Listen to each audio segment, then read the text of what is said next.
Last month, we all have witnessed another important affair. The Turkish intelligence agency then detained 15 men who were accused of being Israeli spies.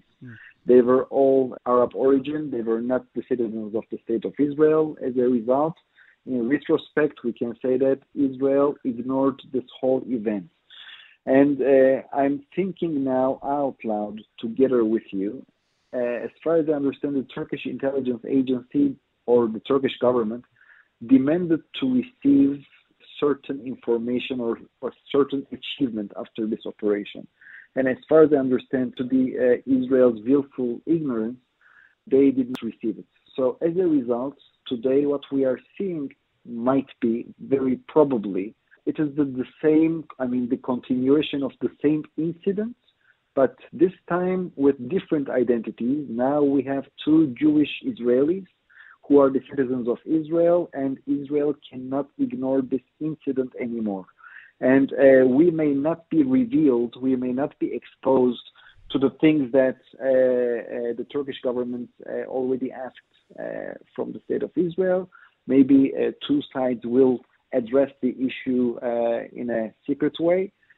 But what I know is the reputation of the Turkish tourism in Israel received a huge blow.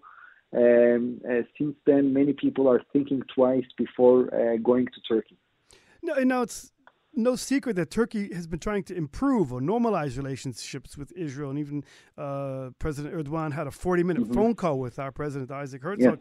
Yes. And we didn't seem to return that. What does Turkey want? Unfortunately, the relations are fluctuating.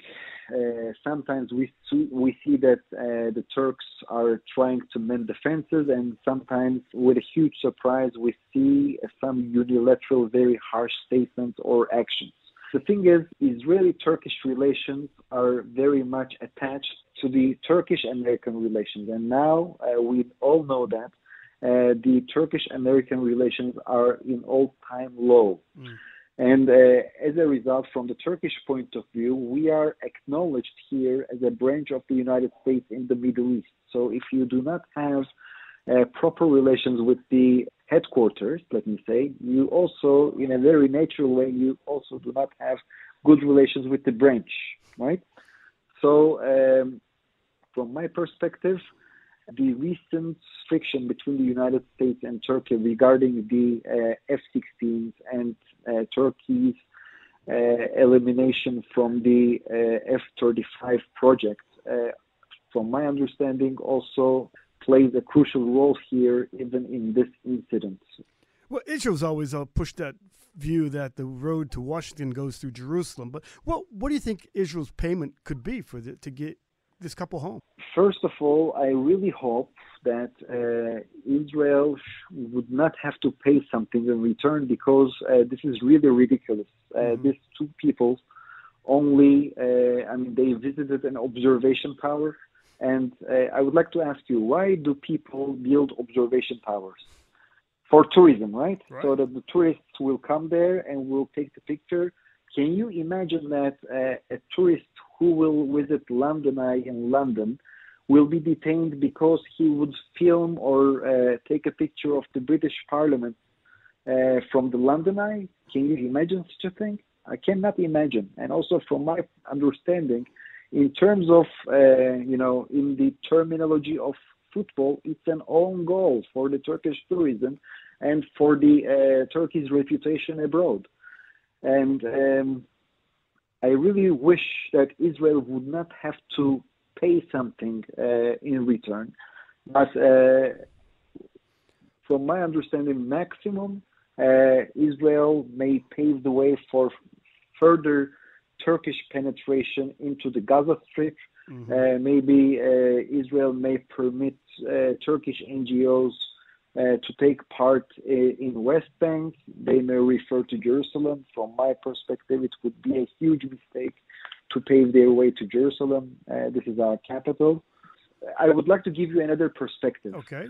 In my opinion, maybe Israel should evaluate this crisis in another way, like seeing this as an opportunity to open a healthy dialogue channel between the two foreign ministries.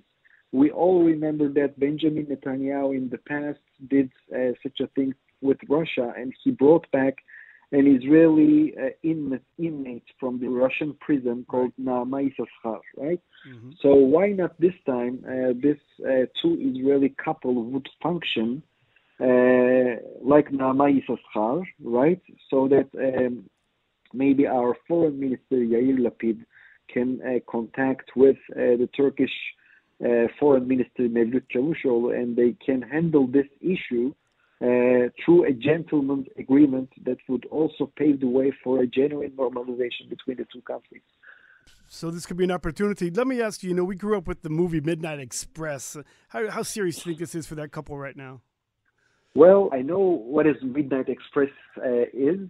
I grew up in Turkey, and I grew up with the stories that how the prejudice in the West is very cruel against Turkey. Mm. And how they do not know Turkey, and how they're making a defamation against Turkey. I grew up hearing these kind of sentences. Again, today, unfortunately, I cannot blame anyone that who is tagging Turkey with the same kind of an accusation like a Midnight Express, because in the film, the very famous scenario, please correct me if I'm wrong, but then a youngster brought a piece of marijuana with himself, and then he was taken to custody, and etc., etc. So today, of course, even here, we are not talking about marijuana and cannabis, right? We are speaking about an observation tower where people take pictures. For God's sake, if it's prohibited, then just shut that particular angle of the observation tower and don't let people to film or take pictures of the same place. I mean, this is ridiculous. In your view, how long do you think this will be before we get the couple back? I really wish to see their departure back to Israel in 2 weeks, because of this hearing at the court will take place only after the 2 weeks.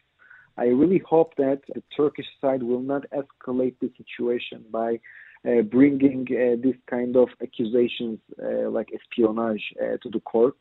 And they would say, okay, since it was a very sensitive area, we had to check everything. And when we understand that this was indeed an innocent case, we came to the conclusion to set them free. I really hope that we will hear this kind of common sense, common wisdom from the Turkish side. I still did not lose my hope, but we should also be aware that in the past, the Turkish government did choose to adopt, unfortunately, a hostage strategy vis-a-vis Germany and vis-a-vis the United States, and we should not ignore that.